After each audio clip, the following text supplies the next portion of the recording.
So you want to start an Etsy shop. It's not as simple as just clicking the open button and hoping for the best. My name's Jess. I started my own Etsy shop in 2008 and I've been fully self-employed with my handmade business and my teaching business Create and Thrive since 2010. I have helped thousands of makers start an Etsy shop, and today I want to give you some fundamentals that you need to get your head around in order to succeed on the platform. So many people start a shop and then just don't get these fundamentals right. So I want to teach them to you today so that you don't make these simple mistakes that will hold you back from succeeding for a very long time. All right, so before you go and hit the open shop button, I want you to actually do a bit of research on your niche, the thing that you want to sell. And ideally, I want you to know what you want to sell before you open your Etsy shop. This may not be the case for everyone. Some of you might be hobbyists and you might just have a whole bunch of stuff and you want to just open a shop, stick some things up in there and see what happens, okay? And that is a viable way of starting things. It's also a slow way. So just be prepared that if that is how you are starting things, if you are starting with a everything shop, it's going to take time to gain traction because you're not starting from a place of looking professional right from the beginning. Ideally, a better way, and this is how we start all businesses, and this is the thing, to think about Etsy, an Etsy shop as a business. You are starting a business, you just happen to be selling on Etsy as your platform. So whenever you start a business, one of the first things you need to do is work out if there is a market for what it is you are selling and research the market and see what's already out there. That's what I'm talking about here. So look at what you're planning on selling, search on Etsy for the same product or a very similar product, and look at what other people are doing. How many people are selling similar products? What differentiates your product from their product? Or how can you make it stand out in the marketplace? Look at their pricing, look at their descriptions, their titles, analyze what they're doing in their shops. Look for the ones who are successful and see if you can determine what's different about them from the ones that aren't. Look at their photos, look at their products, and look at your products and think, okay, are my products market ready? Are they up to standard? Are they good enough to be out there in the marketplace as it stands right now? Or do I need to do a bit more product development before I open my shop? This is really going to help you start on the front foot because you're already going to be aware of the marketplace around you. You're already going to be aware that your product is good, it's quality, it's ready, it's something that people are looking for. And this is the thing, don't get discouraged if you find lots of other people selling what you're selling. That just tells us that there is a lot of demand for that, okay? So I make silver jewelry. Do you know how many other people on Etsy sell silver jewelry? A lot. A lot of people on Etsy sell silver jewelry. But there are shops everywhere in the world who sell silver jewelry. This is the other thing. You're not just competing against the shops on Etsy, you're competing against the whole world. So don't let that stop you. Don't let the fact that there are other people selling similar products make you think, oh no, there's no space for me.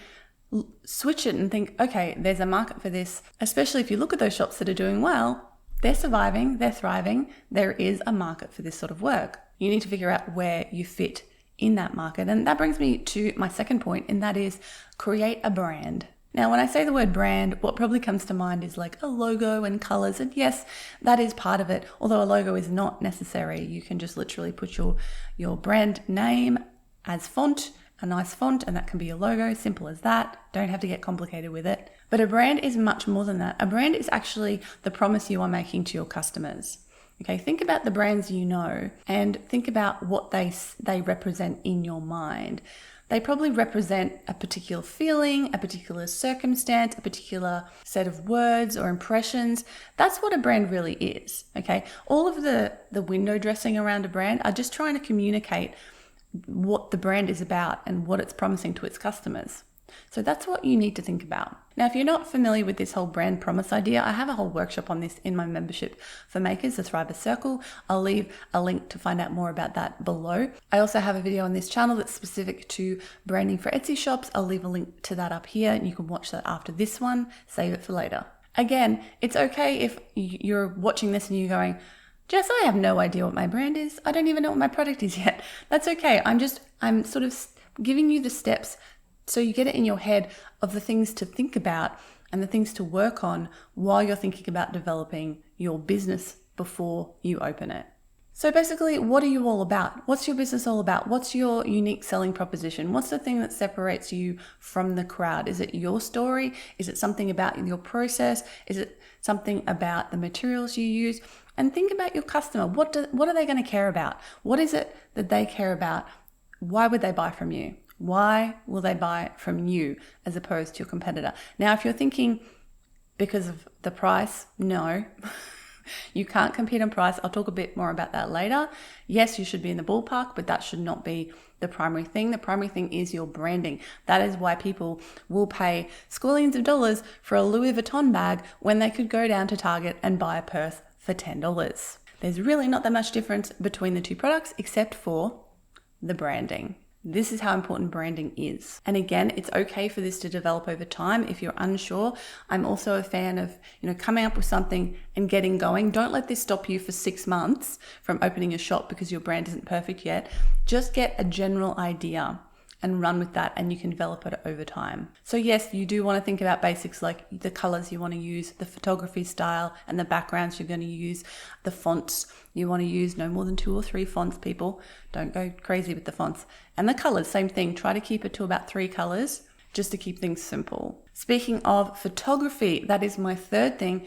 Now, this is probably one of the most important things, is your photography. Your photography will make or break your shop. Okay, you have to have excellent photography these days to compete. There is no way around this. You can use your phone to take the photos. I have a video on how to take better photos with your phone up here again, so you can save that one for later. But the photos are what grabs people's attention, and they are also what convince people to buy. Because when they're buying online, all they really have to go by is the photos. Yes, your description is important, but it's obviously not that important, because if you go look at Etsy listings on especially the app, you literally have to expand the description. There's literally one line that says description and you have to expand it to read it. Don't rely on your description to make sales, rely on your photos. And pro tip, you can even use photo slots with words and text to tell people important things about your product, because honestly, a lot of people just don't read the description. So if there's anything really important they need to know, put it in an image and put it as one of your photos. But I cannot overstate how important photos are. And if this is something you're not comfortable with, there's a couple of things you can do. 1, you can hire someone. Probably not available to a lot of us. Maybe, further down the line you can do that. Number 2, you can get someone in your family who's good at it to help you with it. Number 3, you can learn. It's so easy these days to take good photos just with our smartphones. We have excellent cameras on our phones. You don't need a fancy camera. All you need are the basics, like good lighting, clean background, etc. Again, I have videos on my channel here. Make sure to subscribe, and you can come back later and check them all out. I have heaps of videos on improving your photography here on this channel as well. So definitely check those out and work on your photography. Make it an absolute priority to have good photos. Oh, and on this point, just as a bonus pro tip, do try to work on having listing videos. Etsy allows you to have 1 video on your listing. Don't overcomplicate it. It can be as simple as literally showing the product and moving it around. Okay? It's just to show people your product in a more life-like manner. Okay? So like for earrings, I even show myself making, and that's fine as well. You can use it for that. Show yourself making the product to prove the handmade of your product. Okay, so those are a few quick ideas for videos.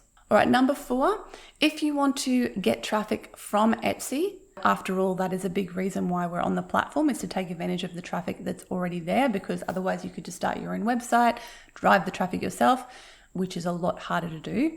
Now that you have your photography sorted, you need to learn about the Etsy search algorithm and how to succeed on that algorithm. So search engine optimization, not as scary as it sounds. It's actually pretty simple.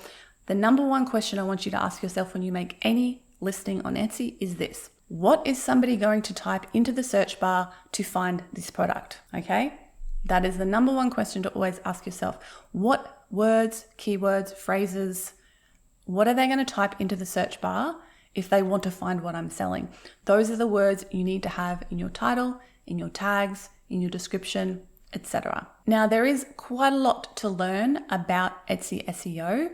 I have, again, a lot of videos here on my channel that will explain that. I'll link to one of them up here, which is kind of get your head around the basics and all of the elements that go into Etsy search and how they rank you, etc., do not miss that one.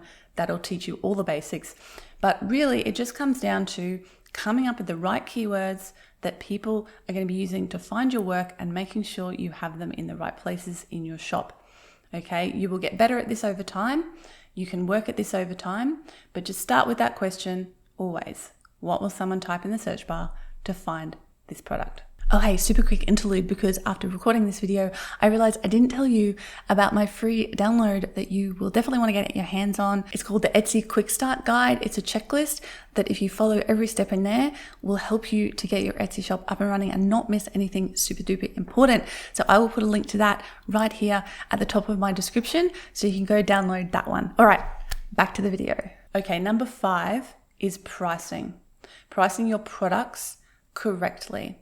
So many people, I would even say almost everybody who starts an Etsy shop underprices their work initially and then over time realizes that they're working for slave wages. It's not sustainable. They have to start putting their prices up or close their shop. Or they complain the fees are too high because they are not charging enough to actually earn a decent amount of money. Etsy is one of the most affordable places to sell online. If you have your own website, you have to pay a monthly fee to run that. You may have to buy extra plugins and stuff to do all of the things that Etsy does for you. So Etsy is not too expensive. You just have to be pricing properly and you have to do the calculation right to make sure you're earning a good profit from your products. And yes, of course, I have a video on that. I'll link to it here. I might actually run out. I'm not sure. You can only do like 5 of these linky things during a video. I don't know how many I've done so far. If I've run out and I can't put a linky thing, I will put all these videos in the description, okay? So you can go check them all out. You cannot just pull a price out of thin air. Please don't do that. Also, do not just go look at your competitors and price what they're pricing.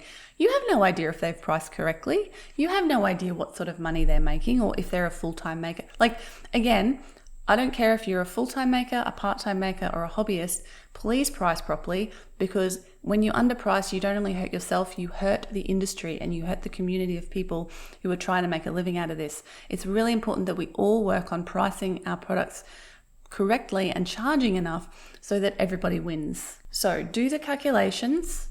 Work out what you should be pricing. I have a 2-part system here that I use, and I have an in-depth workshop again in my membership, the Thriver Circle, about this. I call it pricing with the head and pricing with the heart, because you have to do the calculations, but then there's a second step to that process which will affect your pricing, and that has to do, again, coming back to your branding and your brand positioning. So if you're interested in that, again, you can check out the Thriver Circle at thrivercircle.com and get access to over 40 in-depth video workshops for makers, as well as my Year to Thrive course, which is a year-long course that will teach you everything you need to know to start and grow a successful and profitable handmade business. All right, the final thing I'm going to cover today, and obviously these are just some of the things you need to learn, but they are the basic fundamentals that when you get your shop up and running, if you have all these correct, you're going to be leagues ahead of most people who start an Etsy shop, okay? Number 6 is to calculate your shipping correctly. Again, I have a video on that. It's either here or here. So you need to make sure from the beginning that you're calculating your shipping properly. Now, there's numerous ways to do this on Etsy. If you're in the US, you can use something called calculated shipping, where Etsy actually works out the shipping for you and charges your customers. I don't have that here in Australia. And even if I did have that, I don't know whether I'd use it. I know in America you have super complicated shipping costs domestically. Like it changes like as how far away people are and stuff like that. So I can see why calculated shipping would be really useful for you, but you just want to make sure at the end of the day that you are covering your shipping costs. Now, the thing about this is, if you want to take advantage of Etsy's free shipping guarantee, which does give you a slight boost in search, okay, you have to put your whole shipping price into your product price anyway. So you have to have calculated the shipping price ahead of time. Now, this gets a bit complicated because you've got domestic shipping prices, you have international shipping prices. You have to think about, am I just shipping domestically or am I shipping internationally?